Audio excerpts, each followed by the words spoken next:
Well, good afternoon, everyone.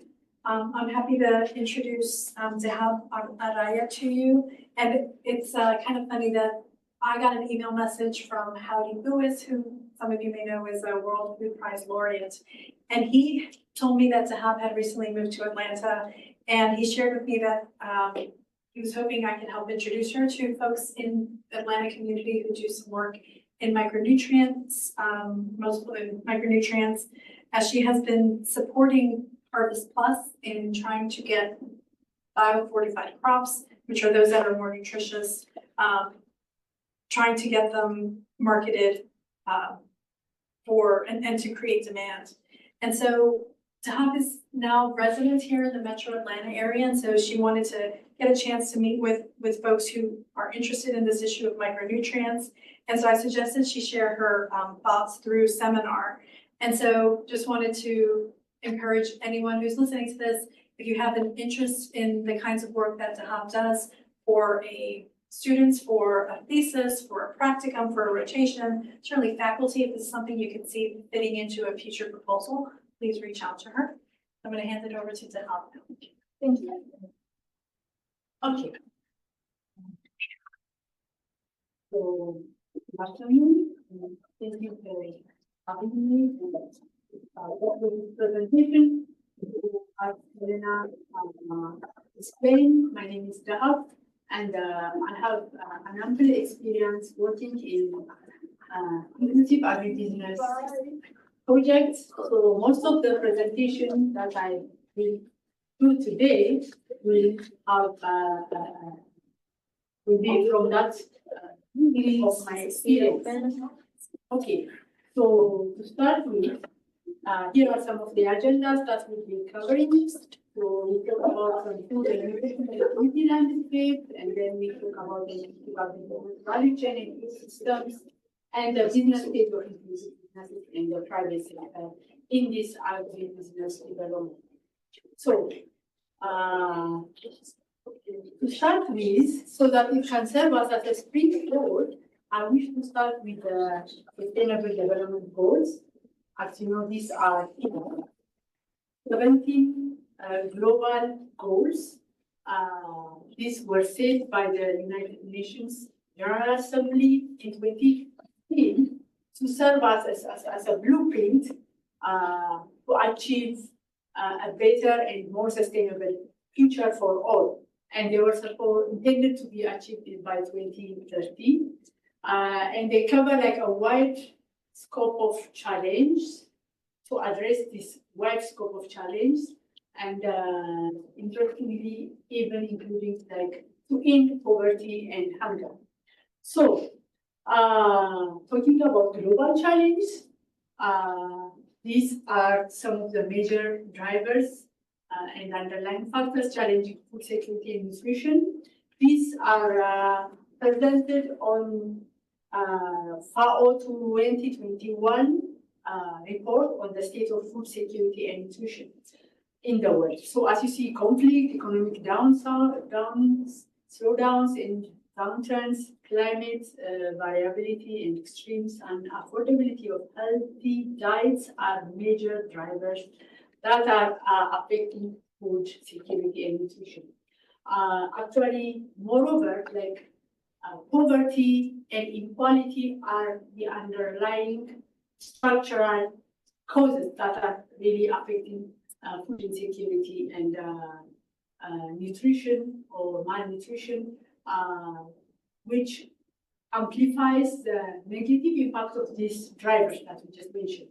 So these are some of the global major drivers that are indicated in FAO. So just to give you a glimpse of the present situation, as you can see, like more than 9% of the population faced hunger in 2022, and micronutrient deficiencies impact more than half of children under 5. So as you can see, these are really frustrating and alarming signs, not only in the undernutrition, but also like overweight and obesity is on the rise globally as well. Like it's more than double the rate 30 years ago. And also, as you can see, an estimated 2 to 3 billion people, many of them in Africa and Asia, cannot afford a healthy diet. So these are some of the present challenges as presented on IFPRI Global Food Policy Report 2024. These are report and figures presented on 2024 report. So, observing this the deteriorating situation in the world, unlike the planned SDGs, the United Nations Food System Summit, which was summoned in 2021, was a pivotal one because it underscored the need and urgency to adopt this food system approach so that to bring some to achieve the SDGs. Moreover, it stressed that food systems are not just about food production, but rather they are intricately interlinked to all 17 SDGs, and also stressed that a radical shift in the food system is really needed to achieve this system, and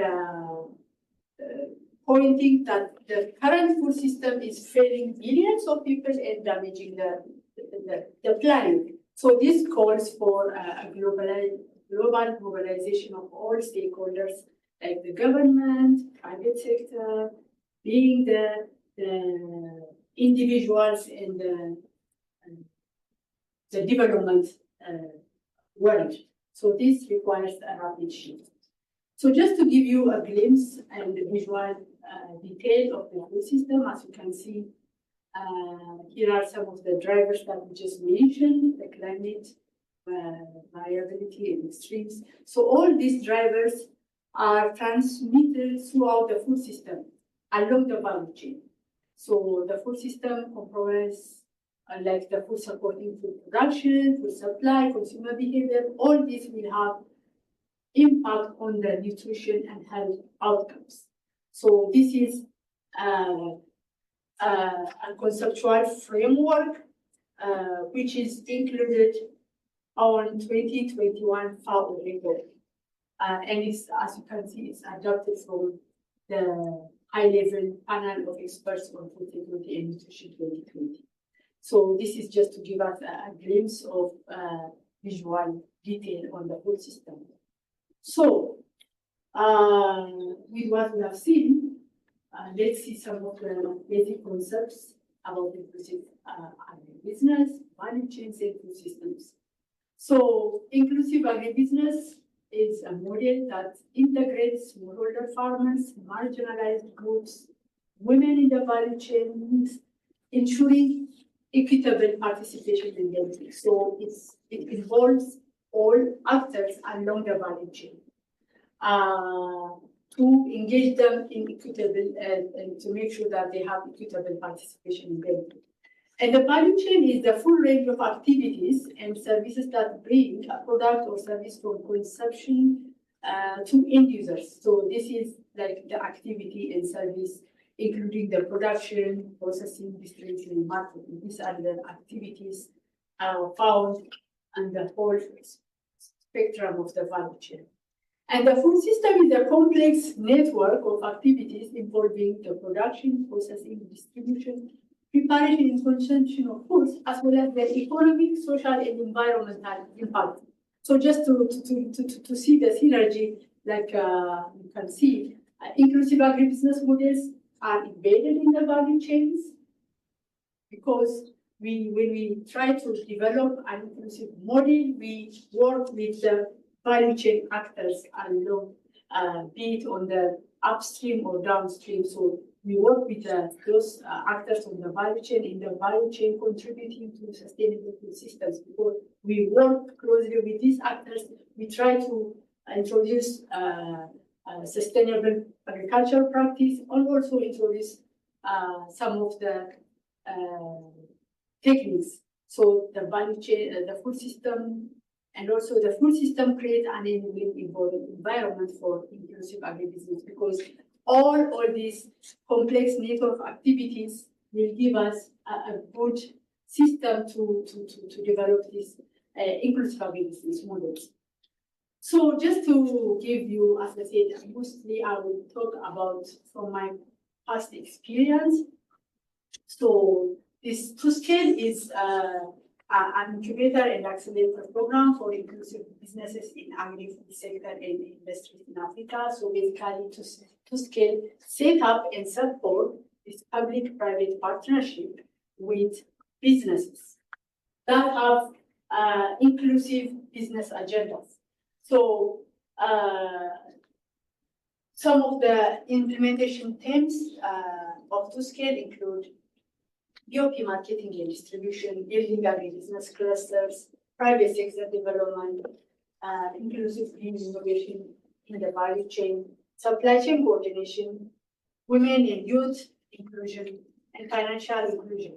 So as you can see, ToScale is not mainly an agriculture intervention, but rather it works to improve the market competitiveness of businesses and especially small and micro enterprises, SMEs.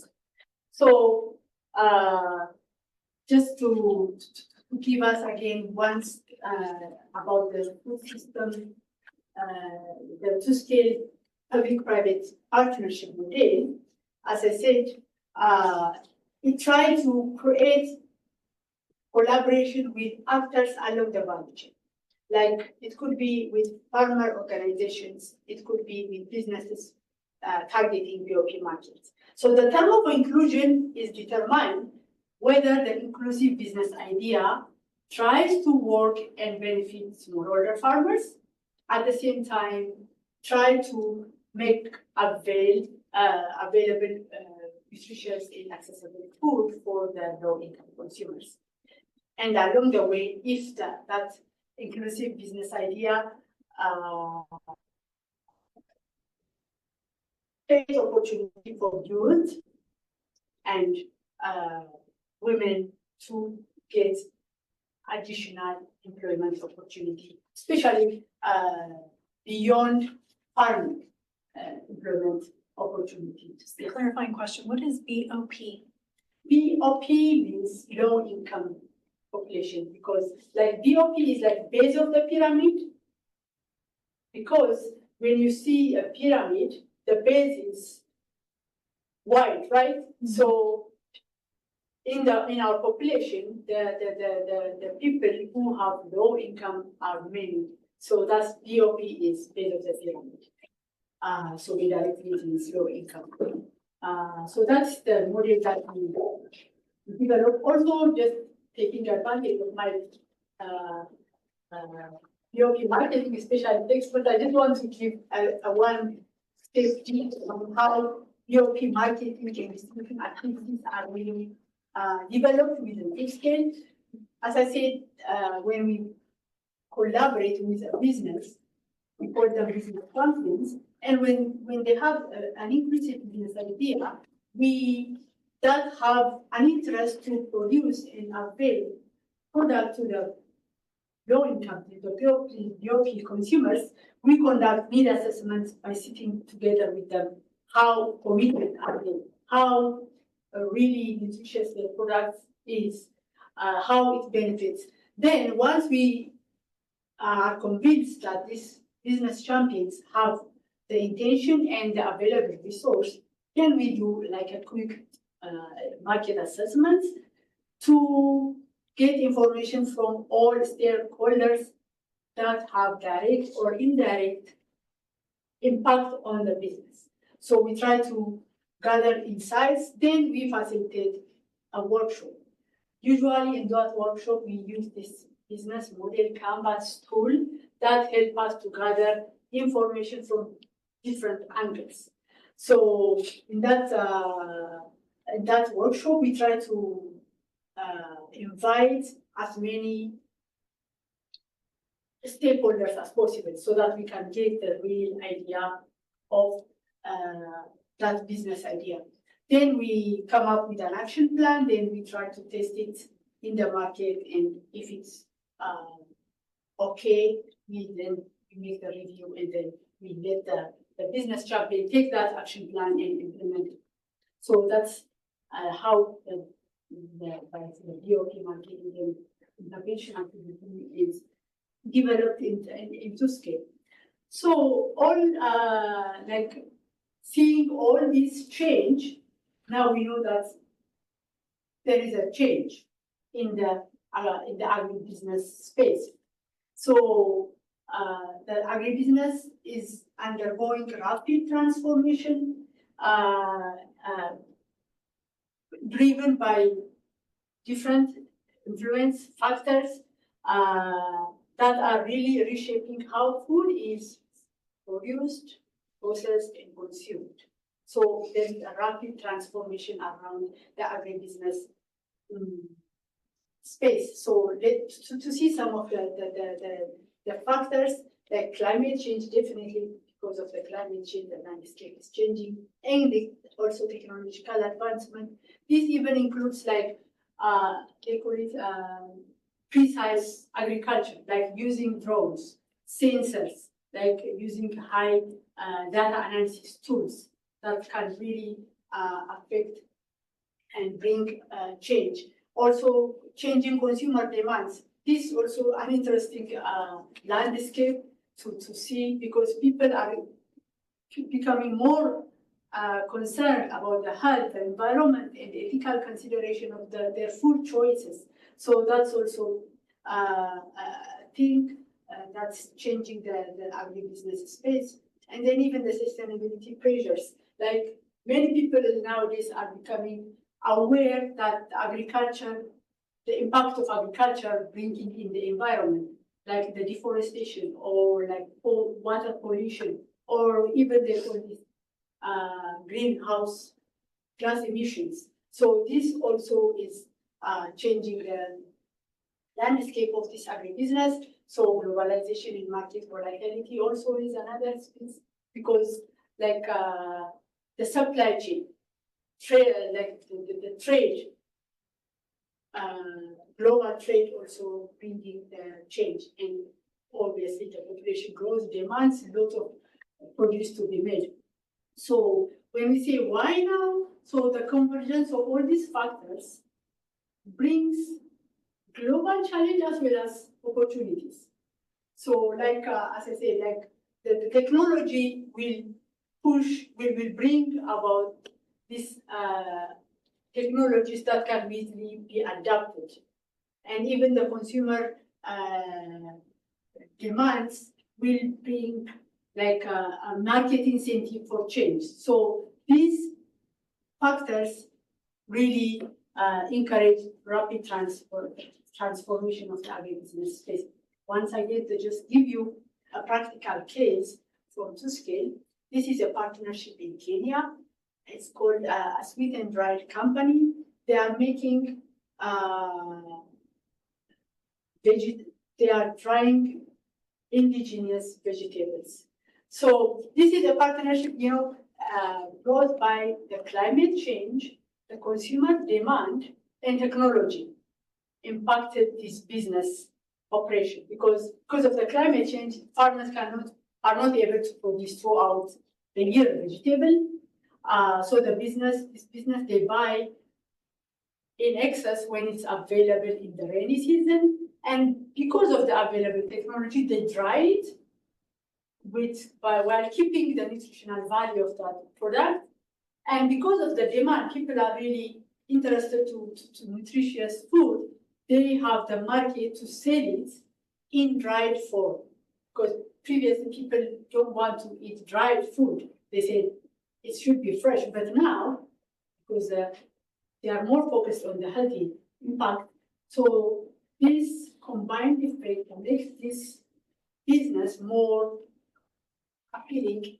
And as I said, this shifts in the agribusiness space, like the technology, the climate, and also the consumer demand, make it more available and more feasible business model. So this is a practical case from to scale. So now we see that there is a case. So I want to just deep dive and see the business case for inclusive agribusiness. So as I said, the inclusive agribusiness can present a compelling idea driven by both like ethical consideration as well as economic logic, because economically also it makes sound, it's a sound business model. Basically, the inclusive agribusiness, the case behind is 3 dimensions, usually to secure a sustainable supply chain, and then also to have a market growth, and also to manage reputation management. Because securing sustainable supply chain, it will enable the business to improve quality and also to risk mitigation method, because now we have a relationship with a sustainable model with suppliers. That's way it ensures securing supply chain and also expanding markets, because now there is a need, untapped market for nutritious products, affordable products. So it gives opportunity for businesses to come up with, to develop different products or to get engaged in different markets. So this way also it helps for market growth and also for brand reputation, because building such model will encourage health and environmental conscious people to get attracted and to build trust around these businesses. Furthermore, this inclusive business model can give us can be a driving innovation. It can drive innovation productivity, because it gives us an opportunity to work with local farmers, with local people. That can lead to innovative ideas, innovation, and to improve productivity. So we will get access to local knowledge. And also by investing to train these farmers and locals and transfer knowledge, it will build a strong and sustainable partnership among the stakeholders. So this is some of the business case behind inclusive business agriculture. Here again, I want to give you some practical example where securing sustainable supply base and market growth was the driver behind this company. So this is Chicomit, is a chicken slaughtering company in Ethiopia. So they use this outgrower model to get their chickens. So now they really need this model to secure their chicken. So they really are committed to support and make the outgrowers produce efficiently, because they really depend on the chicken that they get from the outgrowers. So this model helps the business champion to really get committed to fulfill the demand of the outgrowers. So in this partnership, even the business champion collaborated with a hatchery so that they can ensure that the outgrowers get their own chick on time and in quality. They also hired some supervisor, which will go to the outgrowers door to door and support them to improve the quality of the chickens. So this is a case where market growth and ensuring sustainable supply chain drives the inclusive business agenda of the business. So while zooming in and trying to see how agribusiness can really be connected to food nutrition and health. So it's obviously some of the connecting points can be like meeting the growing demand of nutritious food. In this way, we can encourage businesses to work with to develop nutritious products. They can even develop like fortified products that can meet the demand to address the malnutrition. And they can also develop affordable products and make it accessible to marginal groups. So this could be like a growing demand for nutritious food, and also, as I said, enhancing the supply chain integrity and safety, because like foodborne illness can be tracked. Where is this, like the what you call this, the missing link, or where is the chain is broken, where this kind of challenge is coming to the surface. So it will the ability of tracking down the accessibility and transparency will help us to come across that kind of challenge as well. And then, yeah, like I said, creating value-added products. This way also we can further get engaged, like trying to disseminate behavior and social changing communication methods. We can use that kind of methods to promote this value-added products and create add value besides to doing the businesses. So this one is, again, as I said, it helps to build brand and even get employees who are really into contributing their time and expert in this kind of engagement. And then also we can get investors who are willing to work in this kind of development works. So we can see the connection. And just to summarize, as I said, agribusinesses influences food availability and affordability, and these inclusive business models impact the nutritional quality of products, because we can get engaged like by fortification or fortified foods. We can work on that also.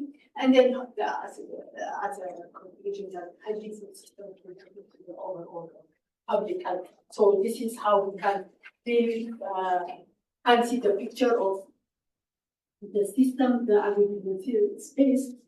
And just to what I want to give you an example from to scale, there could be different intervention mechanisms at different level of the value chain, starting from the feed, like promoting and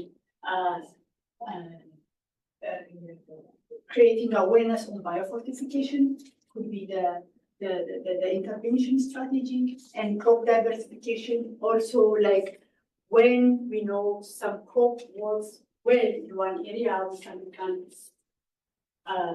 diversify that crop in another similar area, so that the farmers will take it up easily without facing any more challenge. Also, value adding to waste products, like using the byproduct, like this is the example where we in the dairy sector, where the whey become a product by adding just some micronutrients. They make it a more nutritious food product. And then at the processing stage, like fortification could be a good intervention strategy. Also, like as we mentioned earlier, like drying, extending the life shelf of the products could be an intervention strategy. And at a consumer product level, this could be coming up with a product that can tackle specific micronutrient deficiency group. And the general promotion of healthier options is where we can disseminate social and behavioral change campaigns and communication materials. So these are just to give you and highlight the possibility of intervening at different stages. So once again, I just want to give a practical case. So here is a case in Nigeria where the business champion is processing cassava, but they are sourcing it from farmers growing it with biofortified cassava. It's a vitamin A biofortified cassava. They use that one to make flour, which is more nutritious. So the intervention starts from the beginning at seed level. So in the partnership, there are farmers who are trained and give the advantage of growing biofortified crops and willing to make that farm. So including the farmers are aware of growing biofortified vitamin A cassava, and then the processors take that cassava from the farmers and they turn it into the product. But also the consumers need to get aware of the use of this, consuming these products, because it's kind of different from the normal cassava. It has some color difference, so people tend to prefer the previous one, but which is less less nutritious. So that's also we try to engage the consumer awareness activities in this partnership. So I have some similar examples, but for sake of time, I'll just pass them and move to the next agenda. Also, I just want to give some examples from Harvest Plus. So they have really good case studies on food and nutrition security engagements. Basically, they highlight scaling biofortification. That's the huge intervention, but they also do it in a holistic approach. So they try to government participation, the market development, and impact on vulnerable populations. So they work, these are the thematic areas that they get engaged. So I just want to mention this example, practical example. It is a nutritious school meals project. So in this project, they managed to benefit over 1 million learners across India, Kenya, Malawi, and Tanzania from nutritious school meal through the homegrown nutritious school meal program. So this program is interesting because it encourages local producers to produce these nutrition dense crops, and also give the school community to learn about the agenda, and also the government to promote this idea and scale it, because this is a national nutrition gap available in this country. So this is very interesting experience and practical case from Harvest Plus that I really enjoy to share with you. So now, as having a business background, I know everything needs a finance. So let us try to see a private sector financing for this inclusive agribusiness development agenda. Luckily, for the past few decades, different big global agri-food sector companies like Unilever, Nestle, Rabobank, they have been working on these inclusive business models as part of their basic operational as well as marketing strategies.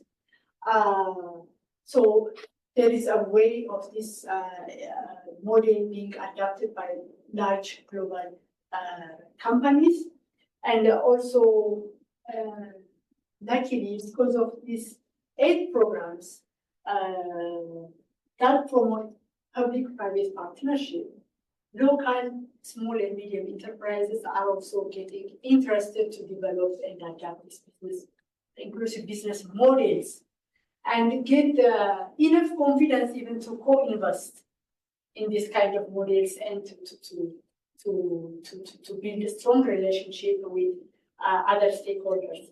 So now, especially, observing the tough competition to get grants, and furthermore, observing the present situation, the present trend of foreign aid cuts, it's like looking for alternative financing to push this inclusive agribusiness agenda, as well as to make progress on the SDGs. Looking for alternative financing system is really paramount. So just saying that, I want to discuss a few financing strategies that the private sector can get engaged in inclusive agribusiness space. So like the supply chain finance is a way where finances are paid to actors in the supply chain so that, for example, a big food processor company can collaborate with a bank to give us loan for smallholder farmers where he gets his raw materials. This way, it will make for the smallholder farmers to get easy access for finance and to use in their production. And also, in that way, a strong collaboration will be built. And this impact investment is also involves like investing capital with the intention of getting return, financial return, as well as expecting to come up with measurable social and environmental impact. So this is also a kind of investing, and this venture capital and private equity is like investing in startups. Usually this happens with tech companies. They invest like for companies that are working on monitoring the environmental aspects of the agriculture. So it's providing capital to startups with high growth potential. So it's like coming up with this idea, but again,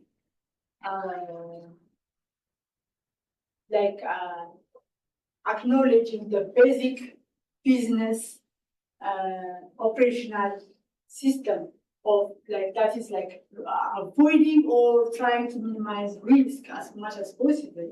I also highly recommend observing the risk mitigation strategies for businesses.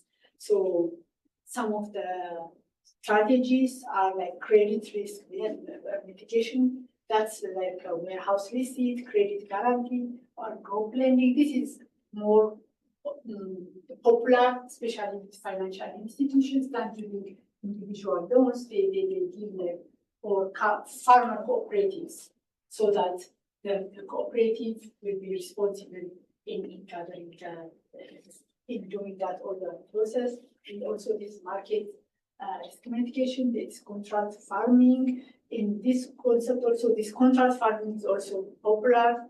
They come into agreement with the specific quality and with the specific pricing with specific farmers. So they know, the farmers know what to produce, with what quality, with specification. Even at some point, the businesses will give them technical support. So that's like a market mitigation. And then at production level also there is a risk mitigation, like sustainable farming practices, crop insurance, and on the supply chain risk mitigation, we can come up with the traceability systems, strong partnerships, and importantly also to see the political and regulatory system. This also highly can affect the businesses, so that could also be monitored. Give due attention to these issues, and then the policy engagement at that policy level, engagement level also we need to get this in detail. So this saying this about the potential private sector financing and risk mitigation, I want to just bring some ideas that can be tackled even more, because now we know there are some challenges along the food system, be it in the production system, in the processing and distribution, or consumption level. There are these different challenges which will bring even a direct outcome on health and nutrition outcomes, like malnutrition in its forms and communicable diseases and foodborne illnesses. So there is a huge space where the food system can be really linked in terms of the health and nutrition outcome. So, like strategically, the benefits of businesses, how strong is the evidence? How strong is the evidence of this inclusive agribusiness is good for private sector? How really good is the evidence? And what are the implications for further commitments and investments by investors? So by businesses. So this is like how benefits the benefits for businesses is also pushing down the economic pyramid. How can inclusive agribusiness push down the economic pyramid to benefit the marginal group? How can that be done? And the implications for public good and private good. Where is that balance also? And also the public-private partnership. That's also one of the strategic agenda where public-private partnerships arrangements can underpin the inclusive business, particularly linking with market development opportunities, connecting it with food. Where is that arrangement, which public-private arrangement can really contribute to link the market opportunities with the health and nutrition sector. So, highlighting these strategic questions, I also really like to spotlight the issue of developing an inclusive business strategy and business models, particularly focusing on how to aim for positive food, nutrition, and health impacts, supported with relevant results, monitoring and impact assessments, and more interestingly, how to leverage on emerging powerful artificial intelligence tools can offer. How really can we make use of this to showcase and to really bring impact on developing appropriate inclusive business models. And here are some of the areas where we can zoom in to implement this one, because as we said, precise agriculture for enhancing nutrition. Where can we really use and detect like biofortified crops? What is the development of biofortified crops? We can really use those analytical data, and then also to use the supply chain optimization for food safety and accessibility, as I mentioned earlier, foodborne illnesses, where we can really track down along the supply chain where there is a breakdown or a slowdown that results in bringing about negative impacts. Also to personalize nutrition guides. How can we really implement these kind of tools to assist individual level, especially observing the double burden of this malnutrition these days.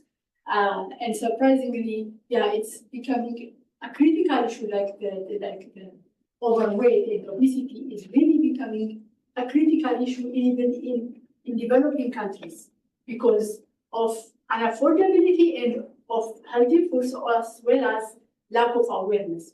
Whenever the people income get increased, they try to tend to shift to these unhealthy food choices. So how can we really get a system whereby we can educate and make it easy for individuals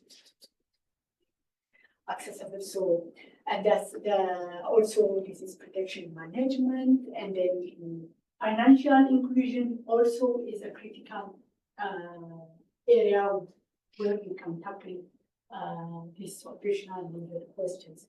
So I think that's all I have for this presentation. Thank you for listening to it. And if you have any question or discussion point, I think we have some time. Yes. Thank you. Opening up for questions. Hi, nice to meet you. Great presentation. My name is Micah. I work for the Food Fortification Initiative here at Emory. Be having lunch with you later today. I'm curious to know if there are any existing methodologies or frameworks for measuring the level of inclusiveness of agribusiness in a given context. So, if you presumably want to improve inclusivity, like where are you starting from? Where are you heading? Is there a way to quantify that and measure it in terms of % of women farmers or portion of smallholder farmers involved, anything quantifiable like that? Okay, thank you. Interesting question.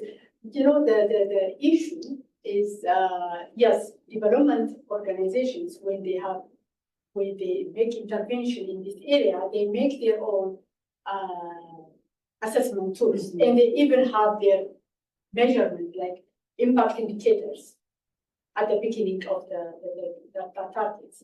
But yeah, you can come up how many smallholder farmers that we reach, how many POP consumers that we reach, how many use. But the difficult issue comes when you try to monetize or to evaluate from the business aspect. Because for the business aspects, usually they don't have a specific model where they can assess the development impact that they bring through the intervention of such model.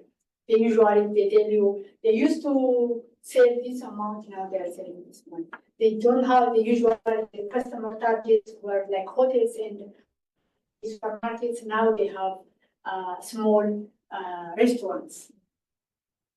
But that kind of measurement from the development, from the business side aspect, usually it's lacking. But from the development side, yeah, usually even with some targets that we started during implementation. So we try to come up with the appropriate measuring model to get the output or the impact of that implementation. But from the business side, I think there's always a great area to bring. That's why you cannot say this is the benefit that you can get by engaging in inclusive agribusiness model, and you can replicate it directly to another business. So I think there is still that room that we really need to get engaged, and yeah, even for the businesses to appreciate and to move.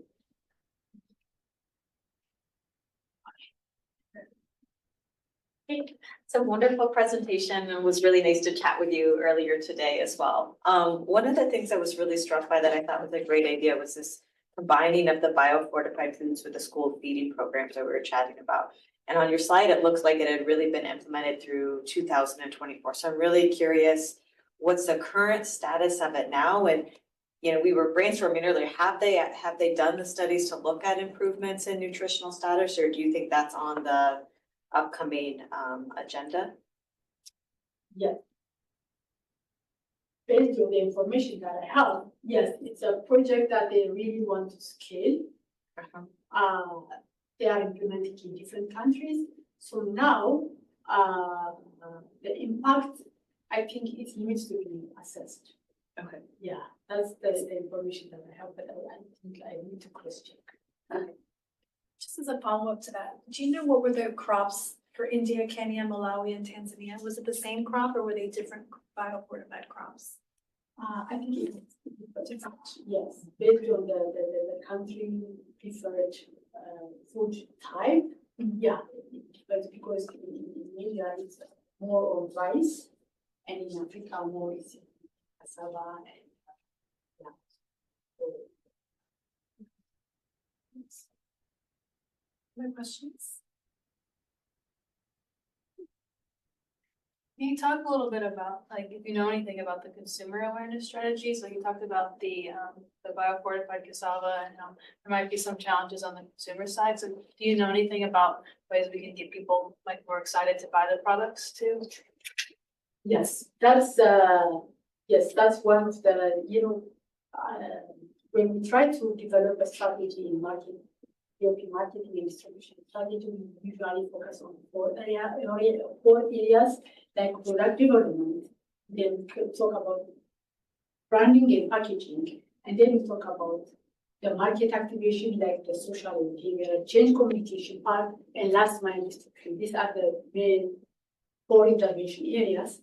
So as you said, we even name it like market activation because we really try to engage the community or the sector that we try to get engaged and to change their behavior.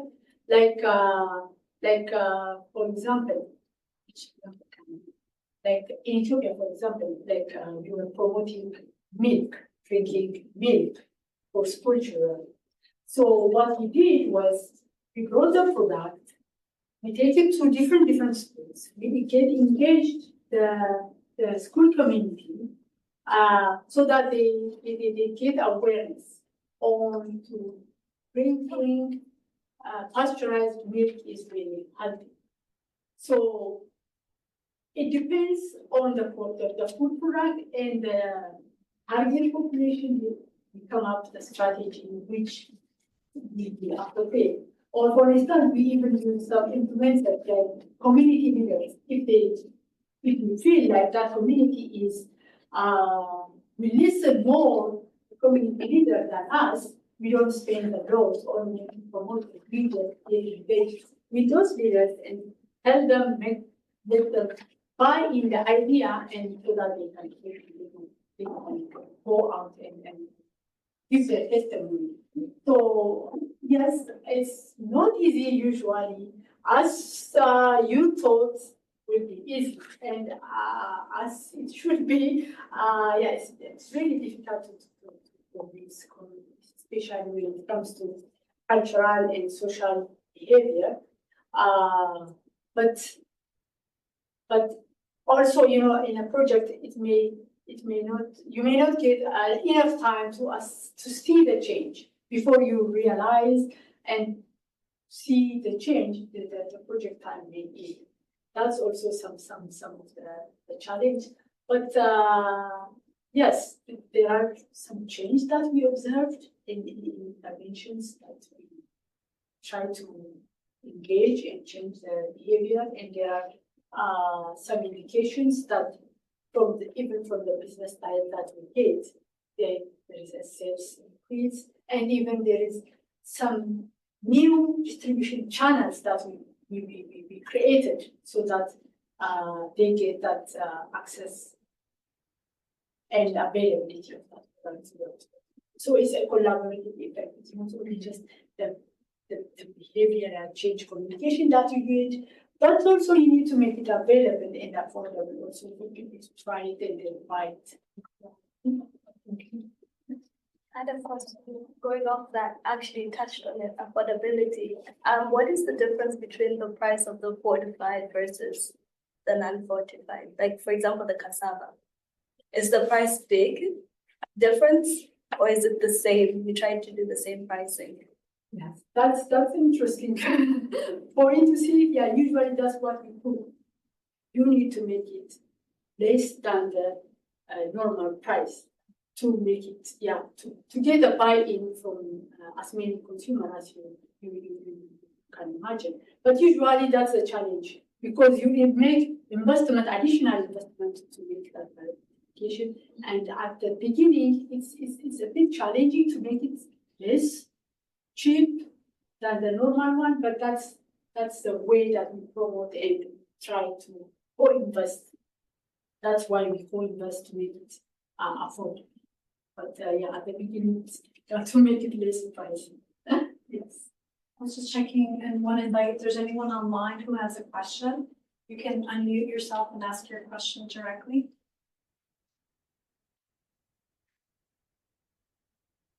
I had one question. In hearing you talk about processing of foods is one of the ways in which you add value and that you would have inclusive agribusiness.